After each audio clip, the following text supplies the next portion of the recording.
everybody knows that single grain whiskey is cheaper to produce than single malt whiskey, and that's because most of the sugar that we use will come from wheat rather than barley. Wheat doesn't need to go through the whole malting process, which takes usually about a week. So it's quite an expensive, slow process. So therefore, by using wheat, it's cheaper from the start. And especially the distillation process is a lot more effective. So these two, and there are a few other small reasons, but these two things, the fact that we use wheat and that it's distilled in column stills, make it much cheaper to produce. And for many people, if it's cheaper, it's got to be inferior. And really, from a taste perspective, a flavor perspective, I think both are really interesting, whether they are single malts or single grains. And I think another misconception as well is that single grain is neutral, and therefore you could use any single grain in a blend. The reality is we can't just replace Girvan single grain in this blend with any other blend. And there are differences from single grain distillery to single grain distillery. Not British, for instance, is a single grain that's quite different from Girvan. It's a lot heavier, a lot more intense. Girvan is a lot more about. Does that have to do with the strength, the distillation, where it's going high? Is it hitting 90% alcohol by volume? Is it going further than that? Yeah, absolutely. I mean, there's a legal maximum that you can distill Scotch whisky at, so you can't go above a 94.6% alcohol. So most single grains would be distilled up to that strength, and again, that's another reason why they are cheaper than single malt to produce.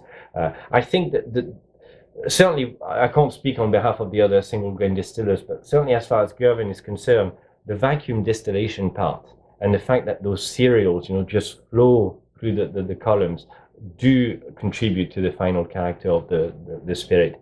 And also, if you look at a column still, from the outside, it looks like it's all stainless steel, because the outside of the still is stainless steel.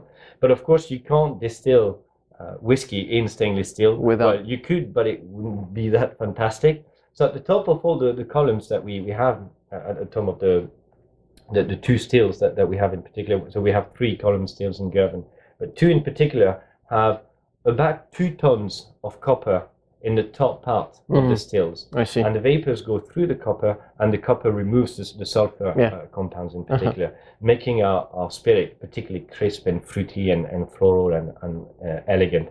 And this is known as sacrificial copper because it disappears over time. It becomes ineffective, so you need to replace those copper saddles, the small bits like that. We started producing in 1963, on Christmas Day 1963.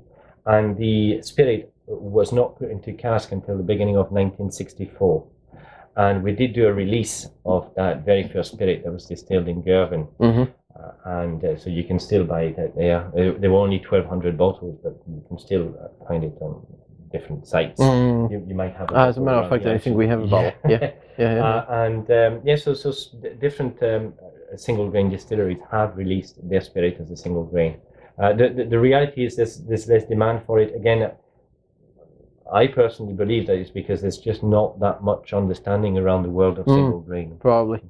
And the distilleries are not open to the public as well, which doesn't help. So if you go to Scotland and you want to see a distillery, it will have to be a single malt distillery. Because the single grain distilleries are usually closed to the public. Well, when it comes to the maturation, some distilleries like to play with maybe some fresh oak cask.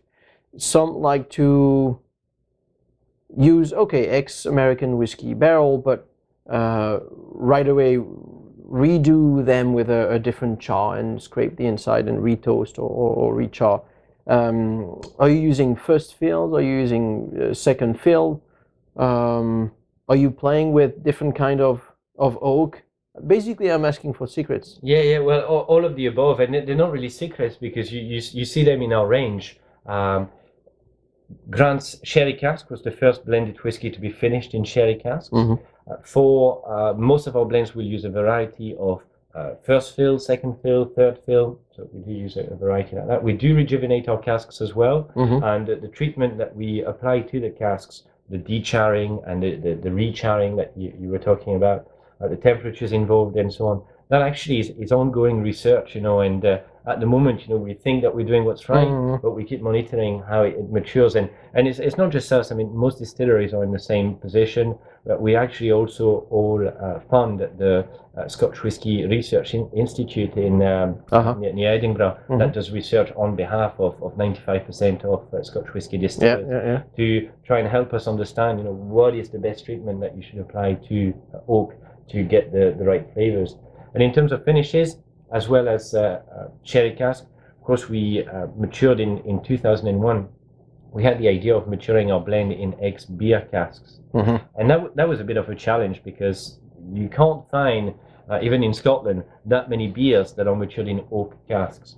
So what we had to do was to buy beer from a brewery outside Edinburgh and bring the beer to Girvan and put it in the casks that we usually get from the US. We left the beer in the casks for about a month.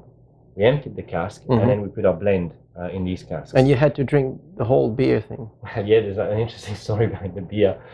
Initially, it was, let's just say we disposed of it until somebody from the brewery said, you know what, this is really excellent beer. In a month in the cask, it picks up strength. Actually, from the spirit that was in the wood. All right. And it does pick up flavors as well from the oak, of course, a lot of vanilla, as you would expect.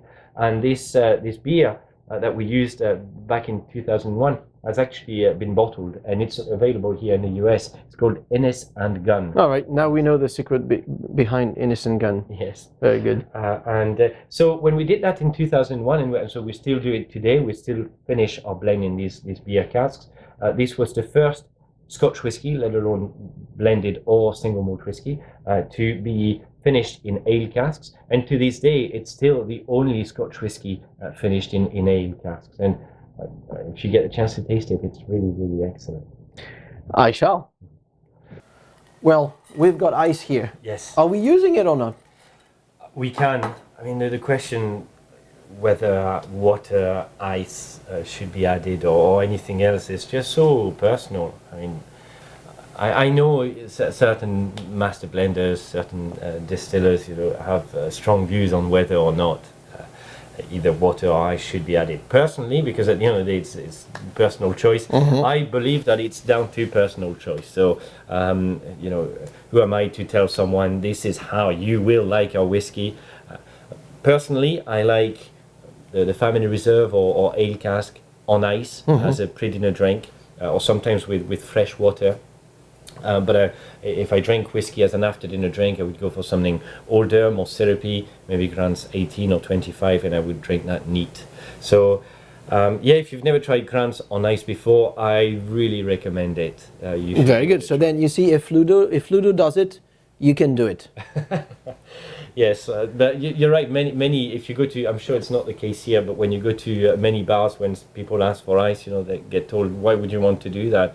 But at the end of the day, it's like I often get a lot of grief for ordering my steak well done. Well, that's how I like it. Yeah, exactly. If you like it this way. Yeah, absolutely. Yes. And by the way, I was like this when I was a kid too. Is that right? Thank you very much.